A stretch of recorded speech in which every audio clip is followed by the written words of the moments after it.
नमस्कार, स्वागत है आप सभी का। मैं हूं हिमांशु और आप देख रहे हैं हलचल इंडिया। बेबाक खबर तेज असर। आइए नजर डालते हैं आज की खबरों पर। बागपत के कलेक्ट्रेट में कृषि कानून के विरोध में किसान यूनियन के कार्यकर्ताओं ने धरना प्रदर्शन किया और नारेबाजी करते हुए किसान यूनियन ने डीएम बागपत को अपनी मांगों को लेकर ज्ञापन भी सौंपा। इस दौरान सैकड़ों की संख्या में भारतीय किसान यूनियन के कार्यकर्ता कलेक्ट्रेट में मौजूद रहे और उन्होंने कृषि कानूनों के विरोध में जमकर नारेबाजी की और सरकार से कृषि कानूनों को वापस लेने की मांग उठाई। बागपत में बीकेयू जिला अध्यक्ष प्रताप गुज्जर के नेतृत्व में विरोध दर्ज कराया गया। इस दौरान बागपत कलेक्ट्रेट में भारी संख्या में पुलिस बल भी तैनात रहा और किसानों ने शांतिपूर्ण तरीके से अपना ज्ञापन सौंपा। मांग तो पूरे देश को पता है, जो हमारा 74 दिन से दिल्ली में किसानों का आंदोलन चल रहा है। चारों तरफ दिल्ली के किसान ही किसान है, पूरा देश में किसान जागृत हो रहा है। ये जो 3 कृषि विधेयक बिल आए हैं, इन्हें वापस लिया जाए।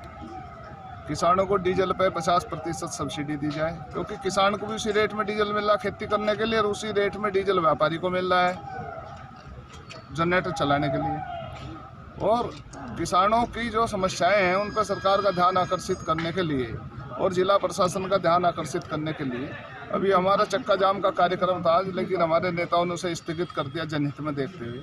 तो हम लोग यहाँ ज्ञापन देना है, समझ जो यहाँ की आवारा पशुओं की समस्याएं हैं जनपद में, जो गाँवों में किसानों के बच्चों को शिक्षा ऋण नहीं मिलता, तो हमने ये भी मांग रखी कि किसानों के बच्चों को शिक्षा ऋण दिया जाए, जिससे गरीब किसान या मजदूर का बच्चा पढ़ सके। उसके लिए बैंक लोन क्यों नहीं देता, देहात के लोगों के साथ ऐसा सोतेला व्यवहार क्यों हो रहा। तो ये बहुत सारी समस्याएं हैं। गांव में मेडिकल की चिकित्सा की व्यवस्थाएं अच्छी होनी चाहिए। गाँवों में जो आवारा पशु हैं जिन्होंने खेत फसल उजाड़ दी हमारी, उनके लिए सरकार ने सेस भी लगा दिया। सरकार कह रही है कि हमने जो यूपी गवर्नमेंट कह रही है कि हम इनके लिए गौशालाएँ बना रहे हैं। तो मैं हमारा जिलाधिकारी महोदय से है कि आप गौशालाओं का निरीक्षण करें, देखें उनमें गाय है भी या नहीं है। वो गौशाला वाले गाय जाती हैं, वहाँ बंद कर लेते हैं, रसीद काटते हैं और फिर उन्हें जो रात को खोल देते हैं। वे दोबारा किसानों की फसलें उजाड़ रही हैं। और वे जो पशु हैं, गाय के जो बछड़े और बछिया जो पशु हैं, आवारा पशु गौ के, वे जो जगह जगह तारों से घायल हो रहे हैं, उनकी मौत हो रही है। तो ये सब जो सरकार ने जब एक व्यवस्था की है तो उसे सरकार उसका निर्धारण करे। तो ये हमारी मांग है कि किसानों की फसलें जो उजड़ने से बचाई जाए। और हमारे जो आंदोलन जो दिल्ली में किसानों पर मुकदमे लिखे हैं, किसानों पर राष्ट्रद्रोह का मुकदमा लिख दिया। बताओ, किसान राष्ट्रद्रोही है क्या? भारत सरकार ये दिखाना चाहती है कि किसान राष्ट्रद्रोही है? अगर किसान राष्ट्रद्रोही है तो ये देखो सेना में किसके बच्चे हैं, किसके बेटे हैं, किसके भाई हैं, किसकी बहनें हैं, वे सब राष्ट्रद्रोही हैं। फिर तो हमारी सेना भी राष्ट्रद्रोही है।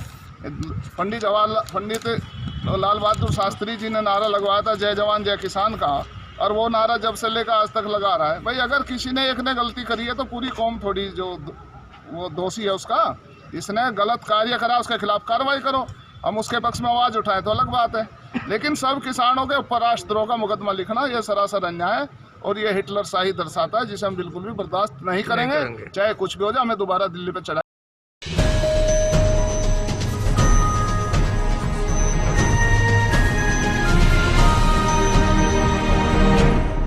26 जनवरी को दिल्ली में हुई हिंसा को लेकर पुलिस ने कार्रवाई शुरू कर दी है। दिल्ली पुलिस ने बागपत के 2 किसान नेताओं सहित 9 लोगों को नामजद करते हुए नोटिस भेजा है। आरएलडी के पूर्व विधायक वीरपाल राठी और खाप के थामा चौधरी ब्रजपाल सिंह को दिल्ली पुलिस का नोटिस मिला है। नोटिस मिलने के बाद खाप चौधरी और आरएलडी नेताओं में रोष व्याप्त है और खाप चौधरी ने दोबारा फिर से पुलिस कार्रवाई के खिलाफ पंचायत करने की बात कही है। साथ ही उन्होंने खुद को निर्दोष बताया है। खाप चौधरी का कहना है कि वह दिल्ली ट्रैक्टर परेड में शामिल भी नहीं हुए थे, लेकिन दिल्ली पुलिस ने उनको नोटिस भेज दिया है, जिसमें सभी को दिल्ली पहुंचकर हिंसा मामले को लेकर बयान दर्ज कराने की बात लिखी हुई है। दरअसल बागपत से भी कृषि कानून को लेकर बड़ी संख्या में लोग ट्रैक्टर परेड में शामिल हुए थे। उसी कारण दिल्ली में हुई हिंसा को लेकर अब दिल्ली पुलिस ने बागपत के लोगों को भी नोटिस भेजना शुरू कर दिया है। हिंसा में नामजद करते हुए दिल्ली पुलिस ने पूर्व विधायक वीरपाल राठी और खाप चौधरी ब्रजपाल सिंह सहित 9 लोगों को नोटिस भेजा है। पुलिस ने तमाम लोगों से दिल्ली पहुंचकर अपने बयान दर्ज कराने की बात लिखी है। नोटिस मिलने के बाद किसान नेता और खाप चौधरी एक बार फिर अपने खिलाफ हुई कार्रवाई से खफा हैं और किसानों की पंचायत बुलाने की बात कर रहे हैं। उल्लेखनीय है कि बागपत से भी खाप चौधरी के नेतृत्व में 50 दिन से ज्यादा तक धरना प्रदर्शन चला था, जिसके बाद किसान 26 जनवरी को दिल्ली परेड में भी शामिल हुए थे। उसी को लेकर दिल्ली पुलिस ने कड़ी कार्रवाई शुरू कर दी है। नोटिस मिलने के बाद आरएलडी के वीरपाल राठी और थामा चौधरी ने अपनी सफाई में क्या कहा, सुनिए।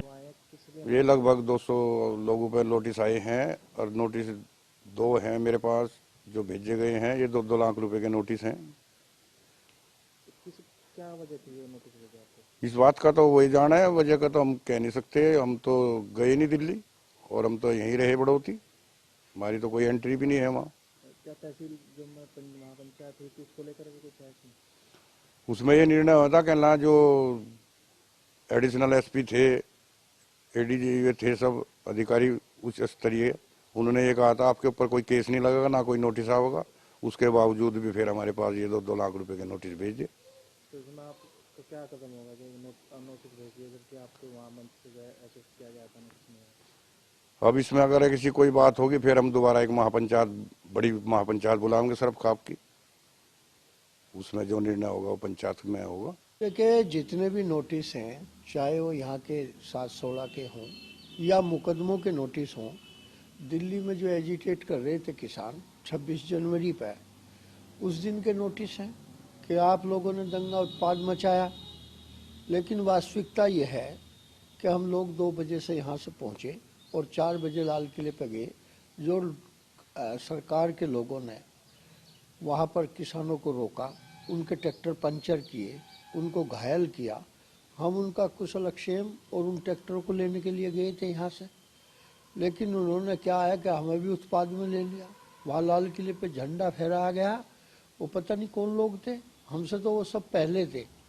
उसके बाद हम पहुँचे वहाँ करीब 4 बजे, सब मुकदमों में हमें इन्वॉल्व कर दिया। और यहाँ से मैं नहीं बल्कि 40-42 किसान जो है मुकदमों में इन्वॉल्व कर दिए लोगों ने, जो यहाँ से गए भी नहीं दिल्ली तक। कई लोग हैं, ब्रजपाल सिंह जी हैं जो खाप के चौधरी हैं, वे यहाँ से गए भी नहीं। बलजोर सिंह जी हैं, विक्रम सिंह आर्य हैं, कई लोग हैं जिन्होंने यहीं पर झंडा फहराया और यहीं पर आंदोलन पर मौजूद थे।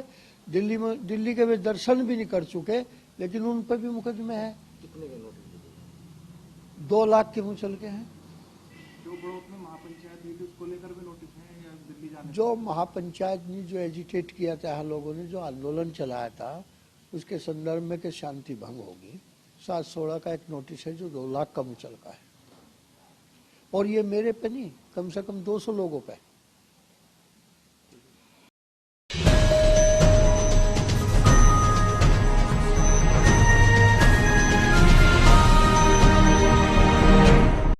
उत्तर प्रदेश के बागपत में यमुना खादर से एक युवक का पेड़ शव पर लटका मिलने से हड़कंप मच गया। युवक कुछ दिन पूर्व ही महाराष्ट्र से वापस लौटा था। वहीं युवक की हत्या कर शव को पेड़ पर लटकाए जाने की आशंका जताई जा रही है। सूचना के बाद मौके पर पहुंची पुलिस ने शव को कब्जे में लेकर पोस्टमार्टम के लिए मोर्चरी भिजवा दिया है। दरअसल मामला शहर कोतवाली क्षेत्र के मल्लाहन मोहल्ले का है, जहाँ के रहने वाले 19 वर्षीय उस्मान नाम के युवक का शव पेड़ पर लटका मिला है। परिजनों के मुताबिक उस्मान महाराष्ट्र में फेरी का काम करता था और कुछ दिन पहले ही घर लौटा था, जिसका शव आज यमुना खादर में एक पेड़ पर फांसी पर लटका मिला। परिजनों ने किसी पुरानी रंजिश से इनकार किया है। हालांकि युवक की हत्या कर शव लटकाए जाने की आशंका जताई जा रही है। अभी कारणों का पता नहीं लग पाया है। पुलिस ने शव को कब्जे में लेकर पोस्टमार्टम के लिए भेज दिया है और मामले की तफ्तीश शुरू कर दी है। हाँ, ये पुलिस को सूचना मिली है, पुलिस तुरंत मौके पर आई और यहाँ देखा कि एक जमुना के किनारे खेतों में एक पेड़ है और इस पे एक 18-19 साल के बच्चे का, लड़के का जो है पेड़ से सब लटका हुआ मिला। तो तुरंत सबको उतारा गया और पूछताछ की गई। ज्ञात हुआ कि ये लड़का उस्मान सन ऑफ निसार है और ये मल्यान मोहल्ले बागपत का है। और ये पता लगा कि ये फेरी का काम करता था, कंबल वगैरह बेच के अभी महाराष्ट्र से आया था और कल रात 7:30 बजे से गायब था। इसकी खोजबीन की जा रही थी और आज सुबह इसका अपनी ही बेल्ट से पेड़ से लटका हुआ सब मिला और इसमें बाकी विधिक कार्रवाई की जा रही है। सबको पोस्टमार्टम के लिए भेज दिया गया है। परिजन हत्या की आशंका लगा रहे हैं सर। अभी प्रथम दृष्टया तो पेड़ से लटका हुआ है और पोस्टमार्टम के बाद ही इसका पता लगेगा।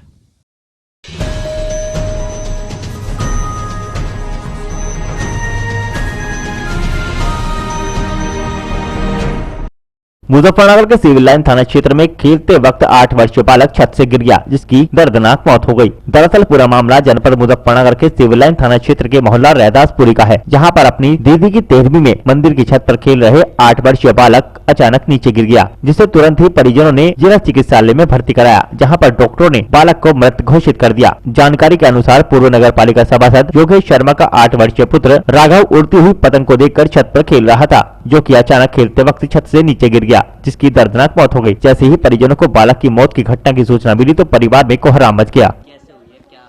ऐसा इनके जो है ना, पापा की जो बुआ जी थी उनकी आज 13वीं थी और बस बच्चे जैसा 13वीं का समय 2 बजे का था तो मेहमान सब लोग आए हुए थे और बच्चे जो है ना थोड़ा ऊपर पतंग आ गई, वो पतंग के चक्कर में ऊपर चले गए। वो थोड़ा सा आज जो धुएं की वजह से जैसा मतलब तंदूर चल रहा था वो ऊपर से जाल हटा दिया था, तो इस वजह से वो उसमें को गिर गया। ये मामला कहाँ का है?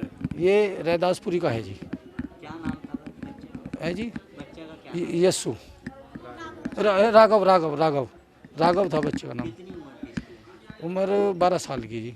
तो छत से गिरने की वजह से मौत हुई। हाँ जी। अच्छा, बच्चे के पिताजी वो क्या काम करते हैं? वो पान की दुकान है, कचड़ी के हैं। योगेश शर्मा मेंबर भी रहे यहाँ से भाजपा के।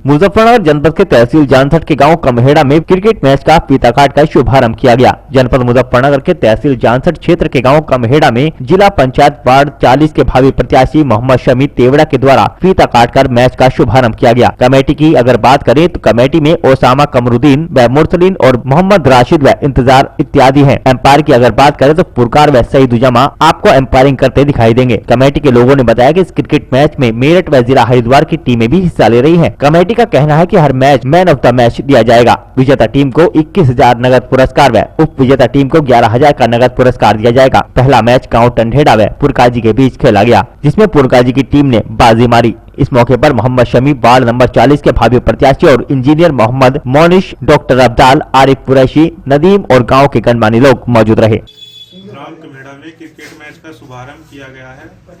गांव में बच्चों का मनोबल बढ़ाने के लिए ग्राम कमेड़ा वासियों के द्वारा सराहनीय कदम है, जिससे क्षेत्र के बच्चों के अंदर छिपा टैलेंट इसके माध्यम से बाहर आएगा। और मैं आशा करता हूं आने वाले समय में क्षेत्र के कुछ बच्चे अंतर्राष्ट्रीय क्रिकेट मैच में जरूर खेलें।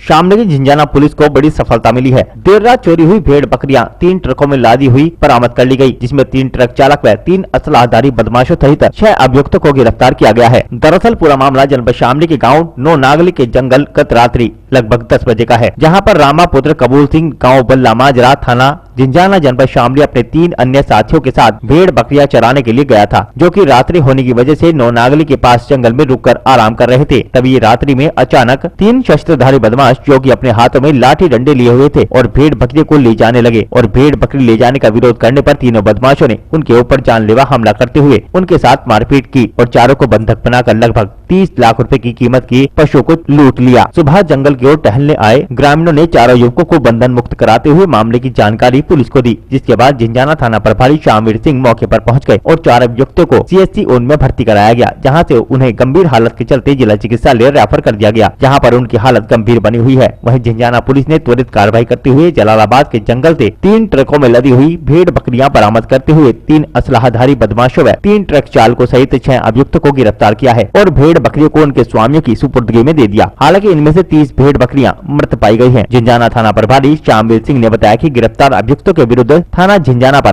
गंभीर धाराओं में मामला दर्ज कर आगे की कार्रवाई शुरू कर दी गई है।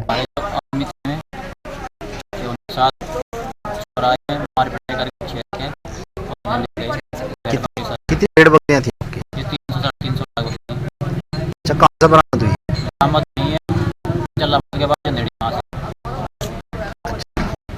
अभी इनका पता लगा जो जिन्होंने शुरू की थी? आप भी बता रहे हैं कि 2 लोग बताए गए हैं, एक बाबरी का बताया गया है। अच्छा, उनकी हालत कैसी है जो जिनके साथ मारपीट हुई? मारपीट हुई, 2 CHM में यहाँ जिले और हो गए सामने।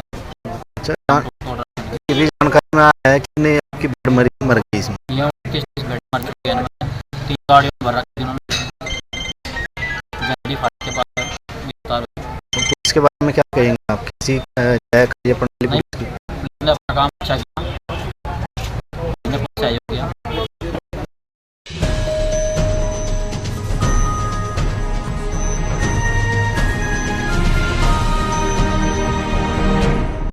मुजफ्फरनगर जनपद के महावीर चौक स्थित समाजवादी पार्टी कार्यालय पर मासिक बैठक का आयोजन किया गया, जिसमें सभी पदाधिकारी और कार्यकर्ता मौजूद रहे। बैठक की अध्यक्षता जिला अध्यक्ष प्रमोद त्यागी के द्वारा की गई। इस दौरान किसान आंदोलन को लेकर चर्चा की गई, जहां सभी ने एक स्वर में कृषि कानूनों का विरोध किया। साथ ही आगामी त्रिस्तरीय पंचायत चुनाव को लेकर भी चर्चा की, जिसमें सभी कार्यकर्ताओं को गाँव-गाँव जाकर सपा की नीतियों से जनता को अवगत कराने और सपा कार्यकाल में किए गए कार्यों का बखान करने के निर्देश दिए गए। हर माह के शनिवार को हमारी मासिक बैठक होती है। आज वो मासिक बैठक है, उसमें एजेंडा है एक तो 13 तारीख में हमारा महिला सशक्तिकरण का कार्यक्रम जनपद में है, पूरे प्रदेश में पार्टी की ओर से हुआ है। एक संभवतः मार्च में हमारी पार्टी का शुक्रताल में चिंतन शिविर लगने जा रहा है, जिसमें हमारे राष्ट्रीय अध्यक्ष जी भी आएंगे।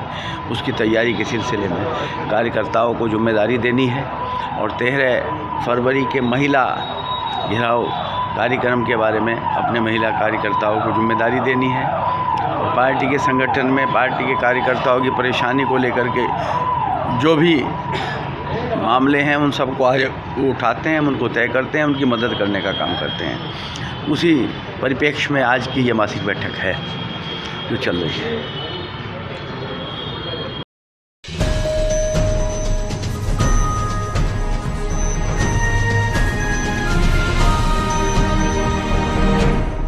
मुजफ्फरनगर जनपद के सदर तहसील में पहुंचे भारतीय किसान यूनियन के पदाधिकारी और कार्यकर्ताओं ने अपनी विभिन्न मांगों को लेकर उप जिलाधिकारी सदर को ज्ञापन सौंपा। इस दौरान किसानों ने तीनों कृषि कानूनों सहित गन्ने के बकाया भुगतान का भी मुद्दा उठाया। किसानों के प्रदर्शन को लेकर तहसील परिसर में भारी पुलिस बल भी तैनात रहा।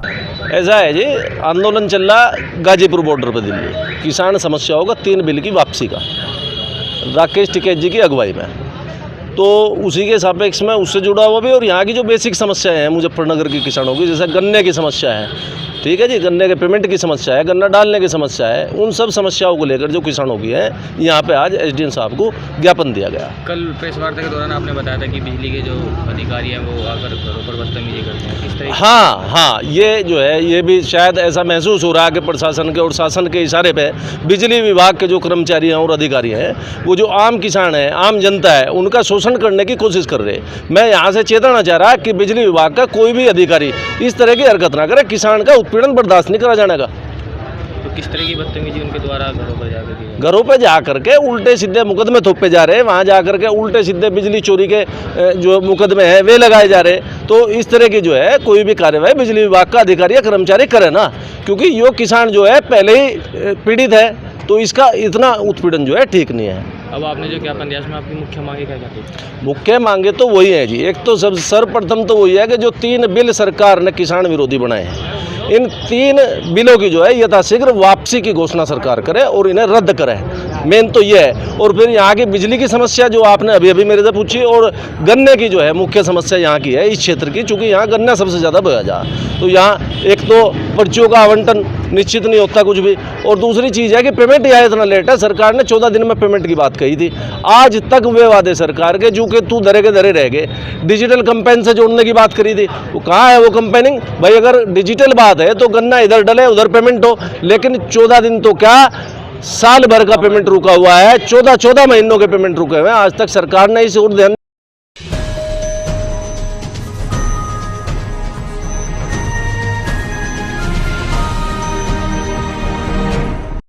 मुजफ्फरनगर के मीरापुर नगर पंचायत के वार्ड 12 में लगभग 1 माह से विकास कार्य अधूरे पड़े हैं, जिससे काफी लोगों को परेशानियां उठानी पड़ रही हैं। आपको बता दें कि मीरापुर नगर पंचायत के वार्ड 12 में विकास कार्यों का हाल बेहाल है। यहां पर पिछले काफी समय से यह विकास कार्य अधूरे पड़े हैं और इस पर कोई आज तक सुनवाई नहीं हो पाई, जिसको लेकर क्षेत्रवासियों में काफी रोष व्याप्त है।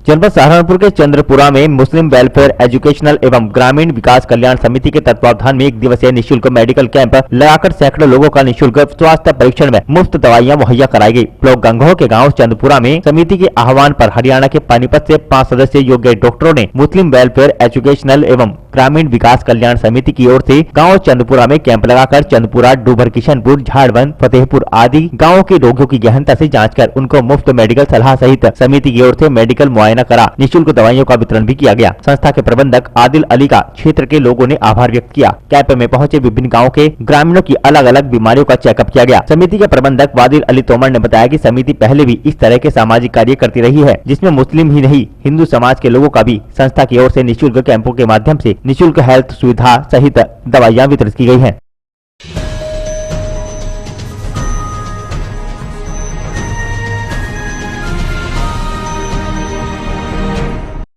मुजफ्फरनगर के जानसठ क्षेत्र के गांव कमहेड़ा में क्रिकेट टूर्नामेंट का उद्घाटन भाजपा के वरिष्ठ नेता व जिला पंचायत वार्ड 36 के प्रत्याशी अंकुर पाल के द्वारा फीता काटकर किया गया। उन्होंने कहा कि ग्रामीण स्तर पर अनेक प्रतिभाएं छुपी हुई हैं, उन्हें निखारने की जरूरत है। गांव कमहेड़ा के ग्रामीणों के द्वारा क्रिकेट टूर्नामेंट कराया गया, जिसका उद्घाटन भाजपा के वरिष्ठ नेता व जिला पंचायत वार्ड 36 के प्रत्याशी अंकुर पाल के द्वारा फीता काटकर उद्घाटन किया गया। उद्घाटन के अवसर पर उन्होंने कहा कि ग्रामीण स्तर पर अनेक प्रतिभाएं छुपी हुई हैं, उन्हें निखारने की आवश्यकता है। उन्होंने कहा कि ग्रामीण स्तर पर प्रतियोगिताएं होती रहनी चाहिए। क्षेत्र में होने वाली प्रतियोगिताओं से खिलाड़ी निकल कर आते हैं, वह क्षेत्र तथा देश का नाम रोशन करते हैं। उन्होंने ग्रामीणों को भाजपा द्वारा चलाई जा रही अनेकों विकासशील योजनाओं की जानकारी दी। वहीं टूर्नामेंट में गाँव की टीमों ने प्रतिभाग किया। इस दौरान विवेक पाल तालड़ा, कारी फुरकान, डॉक्टर अनवर, बीर सिंह, कोसी पाल आदि सैकड़ों लोग मौजूद रहे।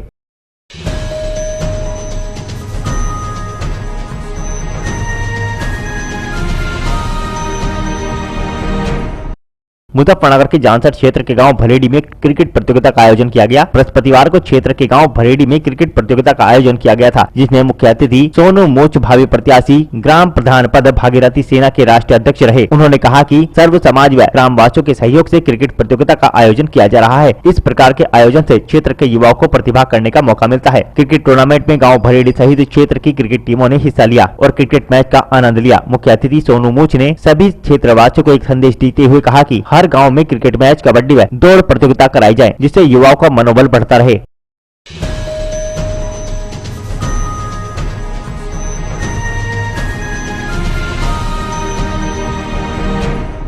समाजवादी पार्टी के राष्ट्रीय अध्यक्ष के दिल्ली आगमन पर कस्बा जानसठ के बसपा छोड़ सपा में आए शारिक फरीदी अखिलेश यादव से खुलकर मिले। बसपा छोड़ सपा में आए इन नेताओं को स्वयं अखिलेश यादव ने बुलाकर जनपद के विधानसभा सीटों को लेकर समीकरण पूछे। वहीं दूसरी ओर जनपद में संगठन को लेकर जानकारी ली तथा संगठन को मजबूत बनाने के लिए दिशा निर्देश दिए। सपा के पदाधिकारी व कार्यकर्ता से पूर्व मुख्यमंत्री अखिलेश यादव से मुलाकात की तथा मुलाकात के दौरान अखिलेश यादव ने खतौली विधानसभा के समीकरण को लेकर पूर्ण जानकारी हासिल की तथा क्षेत्रीय कार्यकर्ताओं से मिशन 2022 की सफलता के बारे में विचार विमर्श किया। वहीं सपा मुखिया अखिलेश यादव ने कहा कि भाजपा सरकार जन विरोधी नीतियों के साथ कार्यकर्ताओं को एकजुट कर व्यापक अभियान चलाने के लिए कहा। पूर्व मुख्यमंत्री अखिलेश यादव के मुलाकात करते हुए शारिक फरीदी ने कहा कि पश्चिम उत्तर प्रदेश में बसपा के दिग्गज नेता राज्यसभा सदस्य राजपाल सैनी हाथी की सवारी छोड़ साइकिल पर सवार होने जा रहे हैं, जिसके चलते पिछड़ा वर्ग पर खास असर देखने को मिलेगा।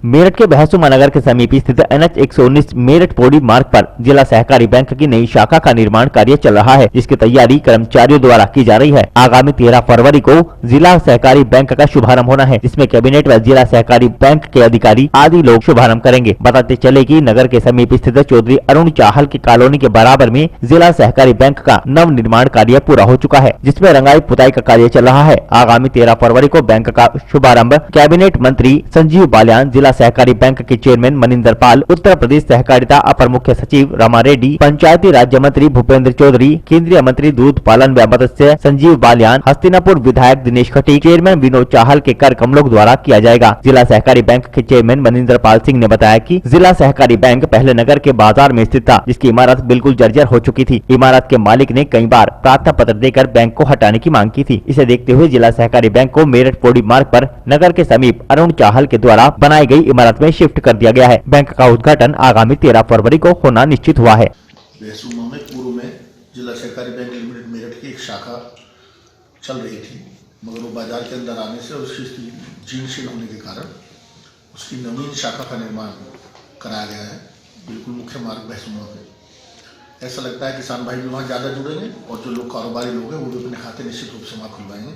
उस परिप्रेक्ष्य में ही आज उसका भ्रमण किया, उसका निरीक्षण किया, शाखा को उचित पाया, तो उसी परिप्रेक्ष्य में तय किया है पूरे संचालक मंडल ने कि 13 तारीख को 3 बजे बाद इस शाखा का लोकार्पण उत्तर प्रदेश के अपर मुख्य सचिव आदरणीय रमा रेड्डी जी, हमारे किसानों के बड़े नेता और पंचायत के मंत्री आदरणीय श्री भूपेंद्र सिंह जी और केंद्र सरकार में मंत्री पशुपालन, मत्स्य और दुग्ध डॉक्टर संजीव बालियान जी, अपने क्षेत्रीय विधायक दिनेश खटीक जी और हमारे स्थानीय बहसुमा के चेयरमैन, आसपास के सब प्रधानगण, हमारे बैंक के सारे संचालकगण और जितने अपने किसान भाई और आसपास के उद्योगपति है रामराज के, मवाना के, सब लोग उस दिन यहाँ उपस्थित रहेंगे।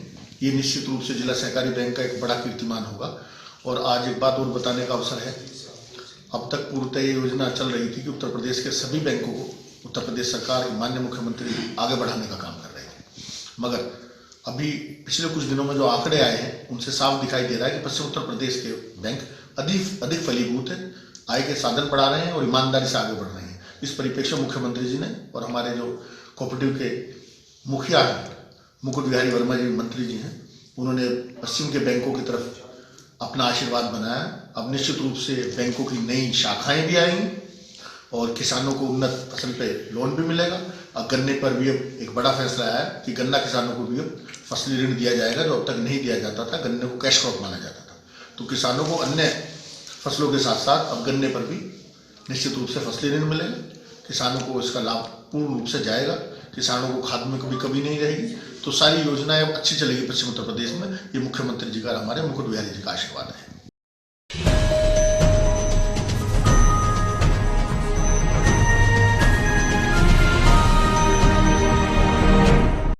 मुजफ्फरनगर के मंसूरपुर थाना क्षेत्र के नरा जोड़ौदा में पुलिस टीम के साथ थाना प्रभारी कुशल पाल सिंह ने चेकिंग अभियान चलाया, जहां पर पुलिस टीम में एसआई मकसूद अली, बेगराजपुर चौकी प्रभारी गजेंद्र सिंह अपनी टीम के साथ मुस्तैद दिखाई दिए। इस दौरान 2 पहिया व 4 पहिया वाहन चालकों की गहनता से तलाशी ली गई। वहीं पर सभी के मास्क और कागजात की भी चेकिंग की गई। इस दौरान बिना मास्क घूमने वाले लोगों को जमकर लताड़ पिलाई गई और कोरोना वायरस महामारी के लिए बनाए गए नियमों का पालन करने की सभी से अपील की गई।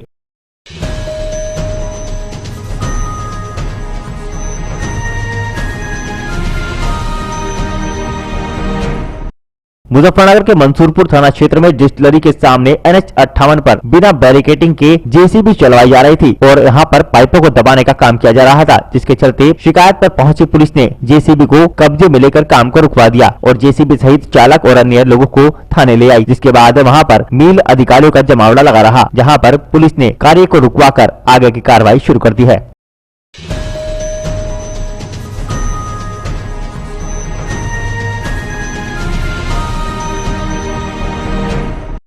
मुजफ्फरनगर जनपद के विकास खंड चरथावल के गांव कुटेसरा व नियामों में मेरठ सेवा समाज संस्था द्वारा चलाई गई परियोजना संवाद के अंतर्गत आगामी पंचायत चुनाव के मद्देनजर अफवाहों को रोकने हेतु ग्रामवासियों व स्कूली बच्चों के साथ बैठक की गई। मेरठ सेवा समाज संस्था द्वारा जनता इंटर कॉलेज कुटेसरा में स्कूली बच्चों व छात्राओं के साथ अफवाह को रोकने हेतु जागरूकता बैठक का आयोजन किया गया, जिसमें जिला परियोजना अधिकारी कुलदीप त्यागी के द्वारा बच्चों को अफवाह फैलने से रोकने हेतु जागरूक किया गया। इसके अलावा गाँव नियामों में समुदाय के साथ अफवाह रोकने हेतु जागरूकता बैठक का आयोजन किया गया। इसमें समुदाय को पंचायत चुनाव के मद्देनजर अफवाह पर ध्यान न देने और आपसी सद्भाव बनाए रखने पर बताया गया। इस अवसर पर मेरठ सेवा समाज की ओर से जिला परियोजना अधिकारी कुलदीप त्यागी, ब्लॉक प्रेरक राजेश कुमार भारद्वाज आदि मौजूद रहे।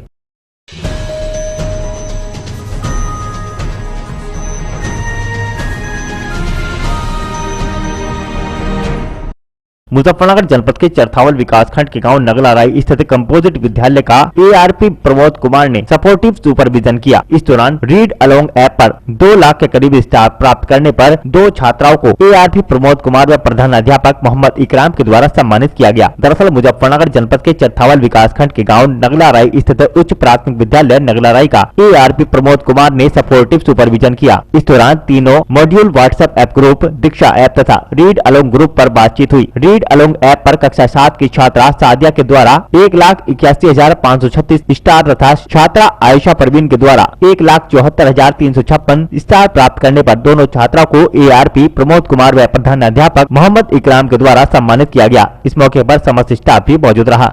एआरपी श्री प्रमोद कुमार जी द्वारा आज विद्यालय का सपोर्टिव सुपरविजन किया गया, जिसमें उन्होंने रीड अलोंग ऐप, दीक्षा ऐप और व्हाट्सएप ग्रुप के बारे में जानकारी को जो है देखा गया और रीड अलोंग ऐप में अच्छा परफॉर्मेंस करने वाले बच्चों को सम्मानित किया गया। इस मौके पर प्रमोद जी ने तत्काल बच्चों को सम्मानित करते हुए उन्हें एक रजिस्टर तथा पेन देकर उन्हें सम्मानित। 6 फरवरी 2021 को कंपोजिट विद्यालय नगलाराई में आयशा परवीन बच्ची ने 1,74,536 स्टार्स प्राप्त किए हैं और वहीं दूसरी ओर कक्षा 7 की छात्रा सादिया परवीन ने 1,83,293 स्टार्स प्राप्त किए हैं। दोनों बच्चियों ने बहुत ही अच्छा प्रयास किया है। उनके उत्साहवर्धन के लिए उन्हें बच्चियों को पुरस्कार देकर सम्मानित किया गया और अपेक्षा की जाती है कि इसी प्रकार बच्चे रीड अलोंग को ज़्यादा से ज़्यादा पढ़ें, जिससे उनकी शब्द शक्ति बढ़ सके। और ये प्रोग्राम भी चल रहा है शाम को 6 बजे पढ़ो 7 कहानियों के नाम से रीड अलोंग पर।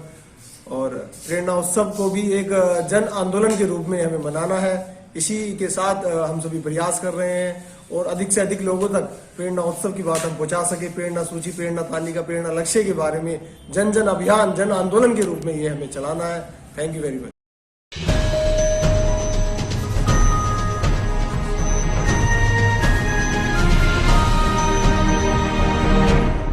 मुजफ्फरनगर जनपद के चरथावल विकासखंड के गांव कोटेसरा निवासी वरिष्ठ समाजसेवी व भाजपा जिला संयोजक शाहबाज त्यागी अपनी टीम के साथ कृषि कानून वापस लिए जाने की मांग को लेकर तहसील सदर में धरना देने के लिए पहुंचे। दरअसल मुजफ्फरनगर जनपद के चरथावल विकासखंड के गांव कोटेसरा निवासी भारतीय किसान यूनियन के जिला संयोजक व वरिष्ठ समाजसेवी शाहबाज त्यागी अपनी टीम के साथ कृषि कानून के विरोध में भारतीय किसान यूनियन के आला कमान के आदेश पर तहसील सदर पर धरना प्रदर्शन करने के लिए पहुंचे। इस मौके पर उन्होंने कहा कि सरकार जल्द से जल्द कृषि कानूनों को वापस ले, किसानों को किसी भी कीमत पर यह कानून मंजूर नहीं है।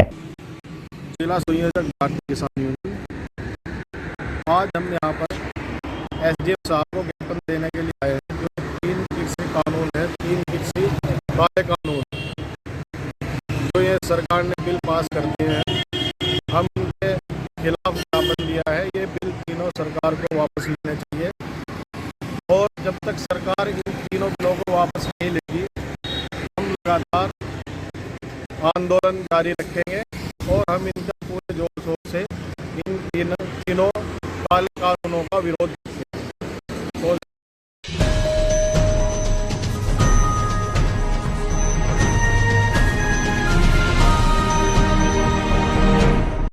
मुजफ्फरनगर जनपद के विकास खंड चरथावल पर भारतीय किसान यूनियन के कार्यकर्ताओं ने ब्लॉक अध्यक्ष ठाकुर कुशलवीर सिंह के नेतृत्व में कृषि कानून वापस ली जाने की मांग को लेकर जमकर प्रदर्शन किया तथा सरकार से कृषि कानून वापस ली जाने की मांग की। इस मौके पर ब्लॉक अध्यक्ष ठाकुर कुशलवीर सिंह ने सरकार से कृषि कानून वापस ली जाने की मांग करते हुए कहा कि किसानों पर थोपे गए कृषि कानून वापस ली जाएं, अन्यथा किसान चक्का जाम करने पर मजबूर होंगे। इसकी जिम्मेदारी सिर्फ सरकार की होगी। इसके बाद सभी कार्यकर्ता ब्लॉक अध्यक्ष ठाकुर कुशलवीर सिंह के नेतृत्व में सभी कार्यकर्ता कृषि कानून वापस ली जाने की मांग को लेकर पीएम व राष्ट्रपति को संबोधित ज्ञापन लेकर एसडीएम कार्यालय पहुंच और ज्ञापन सौंपा। सभी किसान मजदूर इकट्ठा होकर एसडीएम सर को ज्ञापन देंगे, मुख्यमंत्री के नाम और माननीय प्रधानमंत्री के नाम।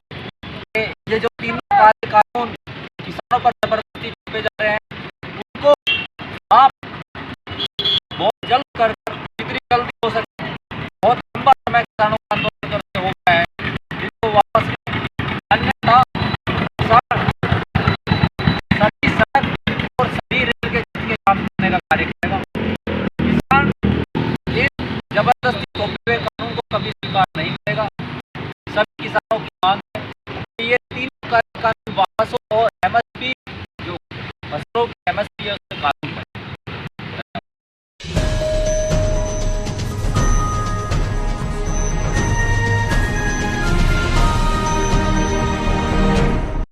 आजाद समाज पार्टी के कार्यकर्ताओं ने किसान आंदोलन के समर्थन और कृषि कानून वापसी की मांग को लेकर छुटमलपुर कस्बे के ज्योति किरण तिराहे पर प्रदर्शन कर धरना दिया। 2 घंटे तक चले धरने के उपरांत एएसपी को राष्ट्रपति के नाम संबोधित ज्ञापन सौंपा गया। शनिवार को आजाद समाज पार्टी के कार्यकर्ता ट्रैक्टर ट्रॉली और बाइक पर सवार होकर जिला अध्यक्ष करणवीर सिंह संदीप काम्बोज के नेतृत्व में जुलूस के रूप में केंद्र की भाजपा नीति, केंद्र सरकार के खिलाफ नारेबाजी करते हुए कस्बे के ज्योति किरण तिराहे पर पहुंचे और वहीं पर धरने पर बैठ गए। पुलिस की चाक चौबंद व्यवस्था के बीच धरने को संबोधित करते हुए आजाद समाज पार्टी के कार्यवाहक जिला अध्यक्ष करणवीर सिंह ने कहा कि केंद्र सरकार किसानों पर जोर जबरदस्ती कृषि कानून थोपने का काम कर रही है। विरोध कर रहे किसानों के साथ दुर्व्यवहार किया जा रहा है। उन्होंने कहा कि केंद्र सरकार कुछ घरानों को लाभ पहुंचाने के लिए यह सब कर रही है। पार्टी के विधिक सलाहकार संदीप काम्बोज ने कहा कि देश की तरक्की व खुशहाली में सर्वोत्तम भूमिका निभाने वाला अन्नदाता आज अपना वजूद बचाने के लिए सड़कों पर है, लेकिन केंद्र सरकार तानाशाही के बल पर उसके लोकतांत्रिक अधिकार को कुचलने का विफल प्रयास कर रही है। धरना प्रदर्शन में काफी संख्या में महिलाएं भी शामिल रही। करीब 2 घंटे तक चले धरने के बाद कार्यकर्ताओं ने एएसपी सैयद अली अब्बास को राष्ट्रपति के नाम संबोधित ज्ञापन देकर धरने को समाप्त कर दिया।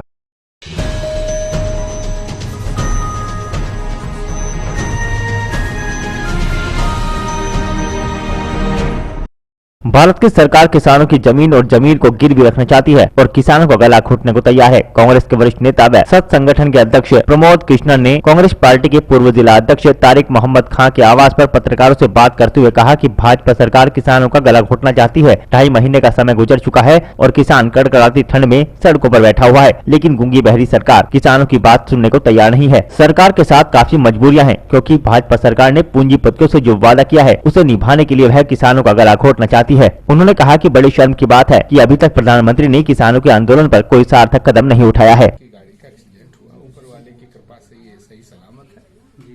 ये हम धन्यवाद भगवान का शुक्र अदा करते हैं। तो सर एक मुद्दा चल रहा है किसानों को लेकर, उसके लिए क्या आप कहना चाहते हैं किसानों के लिए? सरकार किसानों का गला घोंट रही है और सरकार की किसी भी बात पर देश के किसान को अब यकीन नहीं रहा है। किसानों के साथ पूरा देश खड़ा है और हम लोग सब किसान की आवाज के साथ हैं। किसानों की जो दुर्दशा है इस देश में, जब से आज़ादी आई है तब से लेके आज तक किसान इतना परेशान कभी नहीं रहा। और उससे भी बड़े अफसोस की बात यह है कि देश का किसान भारत की राजधानी दिल्ली की दहलीज पर 2.5 महीने से बैठा है, ठंड में ठिठुर रहा है। और केंद्र की सरकार, नरेंद्र मोदी जी की सरकार, प्रधानमंत्री के कान पर कोई जूं नहीं रेंग रही है।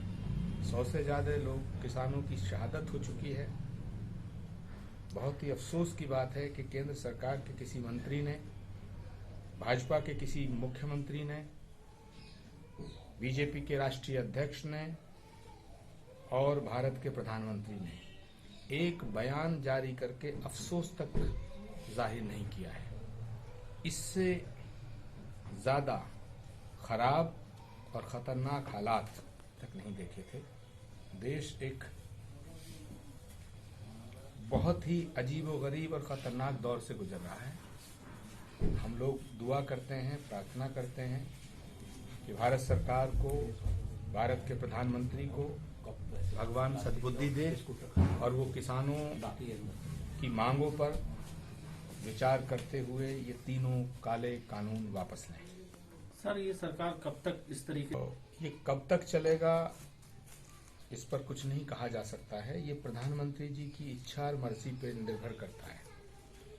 गवर्नमेंट ऑफ इंडिया, भारत सरकार अगर चाहे तो कभी भी इस गलत फैसले को वापस ले सकती है, लेकिन वो लेना नहीं चाहते हैं। भारत के प्रधानमंत्री जी के सामने कोई ऐसी मजबूरी है, कुछ ऐसे कमिटमेंट्स हैं जो उन्होंने कुछ बड़े पूंजीपतियों से किए हैं, जिससे किसान की खेती को, किसान की ज़मीन को, किसान के ज़मीर को वो अपने पास गिरवी रखना चाहते हैं, बंदिश में रखना चाहते हैं, जो किसी भी कीमत पर भारत के किसान को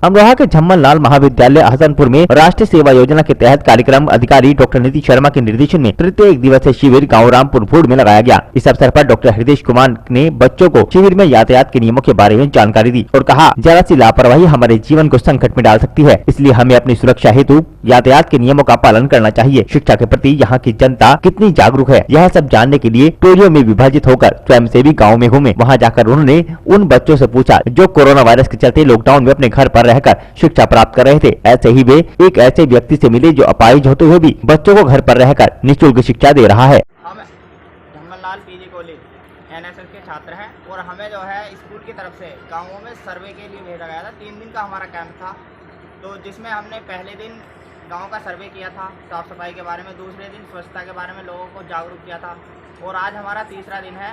हम शिक्षा के प्रति जागरूक करने, मतलब लोगों से बातचीत करने आए थे। कोरोना संक्रमण के समय में लोगों ने अपना समय कैसे व्यतीत किया, तो हम घूमते घूमते रामपुरा भूड़ गाँव है नहीं, रामपुर भूड़, इस गांव में आप पहुँचे तो हम गलियों में घूम रहे थे। हमें बिल्कुल गली सुनसान दिखाई दे रही थी। हमने सोचा बच्चे कहाँ गए, बच्चे सभी थे, सभी पता नहीं कहाँ गए। तो हमें एक व्यक्ति ने बताया कि बच्चे जो है वहाँ पर क्लास लग रही है। तो हमने यहाँ पर देखा है कि बहुत अच्छा दृश्य था। ये हैं हमारे सुमित कुमार भाई हैं। ये बच्चों को कोरोना संक्रमण के काल में भी बच्चों का अधिक से अधिक समय यहाँ पर अपना समय उनको पढ़ाने में व्यतीत कर रहे हैं। तो ये जो बात है हमारे लिए तो बहुत ही अच्छी बात है। और आप आइए आपका परिचय से कराते हैं सुमित कुमार भाई। नमस्ते भैया। मेरा नाम सुमित कुमार है। मैं लगभग कोरोना काल से पहले से इन्हें शिक्षा दे रहा हूँ। पूरे कोरोना काल में मैंने उनको पढ़ाया है। लगभग दिन में 3-4 घंटे मैं इनको पढ़ाता हूँ। यही सुबह 7 बजे आ जाते हैं और लगभग 12-1 बजे तक मैं इन्हें शिक्षा प्रदान करता हूँ। तो ये जो सुमित कुमार भाई ने ये इतना अच्छा काम किया है और हमने लोगों से भी इन बच्चों से बात की है। इनमें कुछ बच्चे हैं अधिकतर जो जिस प्रकार बच्चे क्लास में होते हैं उनमें से कुछ अधिकतर बच्चे जो हैं वो बहुत तेज़ हैं, लेकिन कुछ बच्चे जो सीख रहे हैं वो भी सीखते सीखते उनके बराबर हो जाएंगे। इनमें एक लड़की का नाम था क्या नाम शालिनी और एक लड़के का नाम था सुमित कुमार। क्या नाम था? 25 तक कक्षा दो में होते हैं। इसके बावजूद इस बच्चे के 25 तक पहाड़ याद है। धन्यवाद। इसी के बाद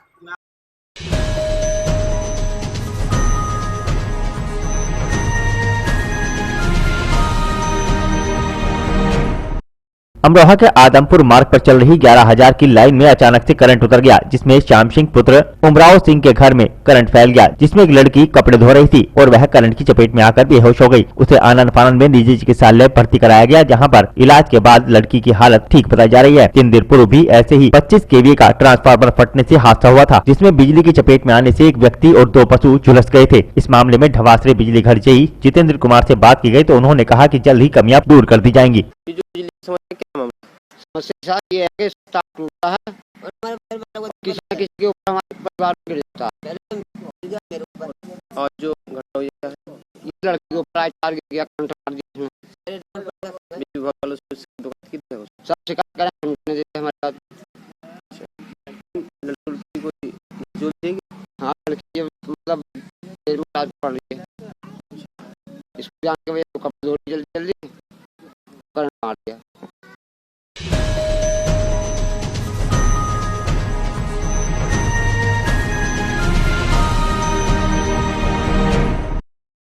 आज के बुलेटिन में इतना ही। कल फिर होंगे हाजिर कुछ नई और ताजा खबरों के साथ। देखते रहिए हलचल इंडिया, बेबाक खबर तेज असर।